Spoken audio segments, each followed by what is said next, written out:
سبيل الدموع سبيل مريح تنهدى يا صاحي كي تستريح وبث الدعاء الخفي الصريح يسعك الفضاء الرحيم. Assalamualaikum warahmatullahi wabarakatuh. Alhamdulillah, thumma alhamdulillah, wa syukurillah, wassalatu wassalamu ala rasulillah alladzi la nabiyya ba'dah, sayyidina wa maulana Muhammad ibni Abdillah wa ala alihi wa ashabihi wa mawalah.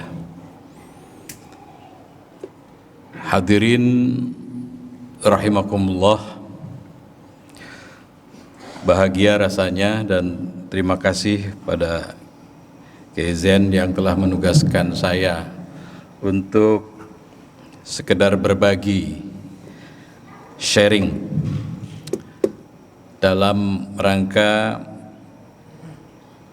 melaksanakan ibadah Ramadan ini dengan lebih, kalau nggak sempurna ya peningkatan kualitasnya.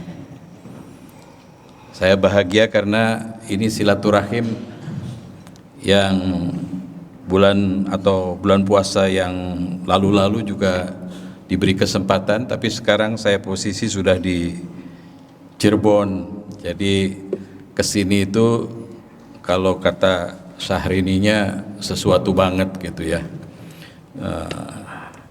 Yang saya ingin sampaikan dalam kesempatan yang singkat ini adalah menambahkan saja dari ayat yang dibacakan di dalam surat Isya tadi oleh Pak Kezen. A'udzu billahi minasyaitonir rajim. Bismillahirrahmanirrahim. Wasari'u ila maghfiratin mir rabbikum wa jannatin arduhas samawati wal ard u'iddat lil muttaqin. Sesuai dengan judul yang ditugaskan ke saya itu, jadikan Ramadan sebagai sarana keinsyafan. Judul ini substansi puasa itu, yaitu mengembalikan keinsyafan, seolah-olah kita ini ya 11 bulan yang lalu kurang insyaf lah ya gitu kira-kira. Makanya diperintahkan untuk bersegera, jangan lambat-lambat, bersegera untuk menyongsong ampunan Allah. Yang di bulan puasa ini ampunan Allah itu, maghfirah itu full, kualitasnya, kuantitasnya itu dilipat gandakan. Ampunan kita harus kejar ini. Kenapa? Karena kita banyak melakukan kesalahan atau bernoda. Dulu zaman saya SD itu lagunya, insyaflah wahai manusia bila dirimu bernoda. Berarti selama ini kita dipastikan penuh dengan noda-noda 11 bulan itu. Noda-noda di tahun demi tahun berubah-ubah sesuai dengan perkembangan perubahan zaman. Dalam khutbah yang lalu saya bercerita tentang 3 tantangan utama di bulan puasa sekarang ini kita itu adalah, yang pertama adanya distraksi. Distraksi itu sedotan, penarikan. Jadi kita sedang khusyuk, disedot. Kita sedang fokus, ditarik. Kita sedang konsentrasi, diganggu. Gangguan-gangguan itu paling banyak saat ini adalah di digitalisasi media sosial. Banyak yang membuat kita mungkin lagi belajar ngaji, mungkin lagi pengajian, mungkin lagi kuliah, mungkin lagi bekerja, mungkin lagi menegakkan kebenaran, sedotan tarikan yang membuat konsentrasi itu terganggu, di antaranya adalah media sosial. Maka kita harus segera minta ampun tuh di bidang itu. Seberapa banyak kita terganggu konsentrasi kita, kekhusyuan kita, fokus kita kepada amaliyah-amaliyah kebaikan kita. Maka bersegeralah kita jadikan Ramadan ini sebagai sarana untuk meningkatkan kualitas takwa kita kepada Allah Subhanahu wa taala. Antara lain adalah dengan muhasabah, introspeksi. Karena kita akan selalu ditantang oleh situasi yang berkembang saat ini. Yaitu yang kedua, dengan adanya fearing of missing out, rasa cemas, rasa takut kalau tidak diajak, tidak ikut serta, atau tidak tren, ya, tren kita terganggu, beda dengan yang lain, itu enggak nyaman rasanya.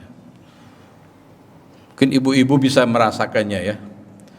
Jadi ditanya aja berapa itu satu minggu itu seragam pengajiannya misalnya. Ya, itu pasti ada diskusi-diskusi yang panjang itu untuk menentukannya itu, supaya beda, supaya ikut dengan yang tren. Dan yang ketiga itu adalah tantangan-tantangan yang juga tidak kalah pentingnya mengganggu konsentrasi ibadah kita, yaitu dengan tersebarnya konten-konten negatif. Nah, konten-konten negatif ini akan mengganggu kita, mengganggu sarana Ramadan untuk mencapai derajat muttaqin yang tadi dibacakan dalam ayat itu. Oleh karena itu, untuk tiga hal ini, pertama adalah muhasabah, memperhitungkan keberapa hari ini. Saya tidak terasa supaya tidak berhitung-hitung tentang kapan selesainya gitu. Nah, kalau sudah 9 hari ya, dan kita nikmati, itu perlu muhasabah. Kualitas hari pertama, kedua, ketiga, keempat, dan 5 serta sekarang itu apakah tetap? Artinya tetap tidak konsentrasi, tetap tidak fokus, tetap tidak khusyuk salatnya, ngajinya, atau sudah mulai bisa membagi waktu, memanage waktu dengan baik? Ya. Apakah kita juga sudah mulai meningkat kualitas infak dan sedekah kita? Kalau dari pengumuman tadi saya optimis ya, hitungannya kelihatannya cepat. Ini sebentar lagi saya tidak perlu naik tangga kayaknya gitu ya. Nah, tapi kurang sehat itu sebetulnya. Yang sehatnya naik tangga. Yang usianya di atas 67 seperti saya itu, fokus untuk jalan tuh sudah inginnya ya yang cepat itu, lift. Asalkan itu meningkatkan kualitas ibadah, that's very good. Tapi kalau itu kemudian hanya untuk mengurangi hal-hal yang sifatnya fisik, maka muhasabah kita harus ditingkatkan menjadi sebuah peningkatan atau tarkiyah, meningkatkan kualitas ibadah kita, yaitu dengan memanage keuangan kita, ekonomi kita.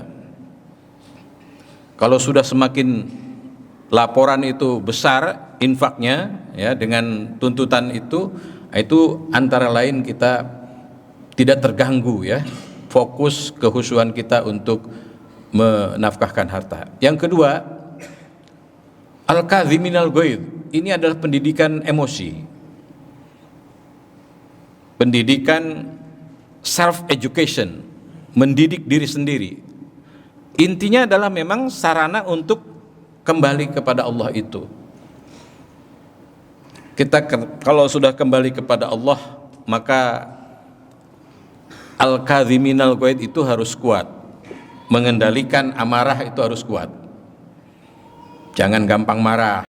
3 kali itu artinya serius. Jangan marah, karena dampak dari tidak mengendalikan emosi seperti ini itu tidak sehat secara fisik maupun secara psikologis.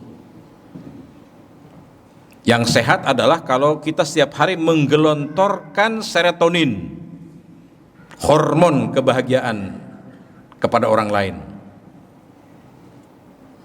Pertemuan seperti ini itu membahagiakan, maka saat itulah hormon bahagia kita menyebar. Ketika Nabi Musa bertanya, apa yang membuat engkau senang ya Allah? Allah menjawab, pada saat kamu membuat orang lain senang, maka Allah senang. Kita makan bersama, buka bersama, pasti ada unsur-unsur kesenangan, kebahagiaan. Dan yang berikutnya adalah dalam Al-Quran tadi disebutkan wal kadhiminal ghaidh wal afina anin nas. Mari kita mudah memaafkan orang lain seperti Kanjeng Nabi Muhammad SAW lakukan. Merasa diabaikan, maafkan. Merasa ditolak, abaikan, dua-duanya maafkan. Merasa dikhianati, maafkan. Merasa diperlakukan tidak adil, maafkan. Maka itu akan meningkatkan kualitas takwa kita kepada Allah Subhanahu wa taala sebagai wal afina anin nas. Wallahu yuhibbul muhsinin. Perbanyak amal kebaikan apa saja, sekecil apapun yang dalam nurani kita mengatakan itu baik, lakukan. Jadi kalau mau melakukan sesuatu yang buruk, sal domirok, tanya hati nurani. Kalau kata nuraninya enggan untuk melakukannya, pasti itu memang tidak baik.